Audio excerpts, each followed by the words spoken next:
আমরা বিএসটিআই থেকে এসেছিলাম, আমাদের সাথে বিজ্ঞ ম্যাজিস্ট্রেট ম্যাম আছে। এই মিষ্টি কেক এগুলো হচ্ছে বিএসটিআই ম্যান্ডেটরি প্রোডাক্টের মধ্যে পড়ে, এগুলোর লাইসেন্স কি আপনাদের আছে? জি, এখানে হচ্ছে একটা মোবাইল কোড পরিচালনা করা হচ্ছে, আমাদের সাথে বিজ্ঞ ম্যাজিস্ট্রেট ম্যাম আছে। আচ্ছা, আপনার এখানে যে কেক বা মিষ্টি এগুলোর কি বিএসটিআই লাইসেন্স করা আছে, সিএমজি লাইসেন্সটা? তা আপনারা কোন কারখানা থেকে কিনে আনেন? তো ওনাদের কি বিএসটিআই লাইসেন্স আছে কিনা এটা আপনারা কি অভিজ্ঞতা আছেন? মানে ওনারা যে তাহলে আচ্ছা, যেটা হচ্ছে মিষ্টি আর কেক হচ্ছে আমাদের ম্যান্ডেটরি প্রোডাক্টের মধ্যে একটা। এগুলো আপনি যখন বিক্রি করতেছেন আপনার কাছে অবশ্যই বিএসটিআই সিএম লাইসেন্সটা থাকতে হবে।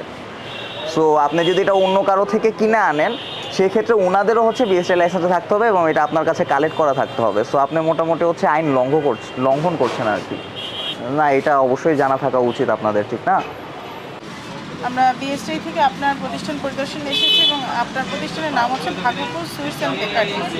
তো আপনার প্রতিষ্ঠানটি পরিদর্শনের পর আমরা যেটা দেখলাম যে এখানে কেক, মিষ্টি, দই ছাড়াও আরও বিএসটিআইয়ের অন্তর্ভুক্ত যে অত্যাবশ্যকীয় পণ্য আছে, এখানে আপনারা বিএসটিআইয়ের সিএম এবং হচ্ছে মেট্রোলজিক্যাল যেটা লাইসেন্স, কোনোটাই মৌলজাতকরণ সনদ কোনোটাই আপনি নেন নাই।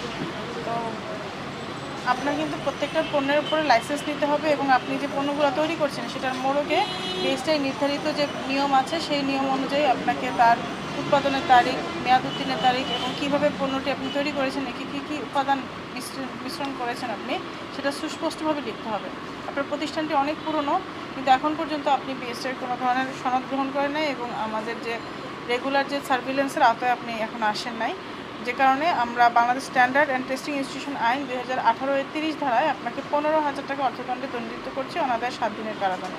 আপনি দ্রুত অর্থটি পরিশোধ করুন এবং অবশ্যই আপনাকে এই সপ্তাহের মধ্যে এগুলা লাইসেন্স করার প্রক্রিয়া অনুসরণ করতে হবে, নইলে আমরা আরও কঠোর ব্যবস্থা নিতে বাধ্য হব। ধন্যবাদ।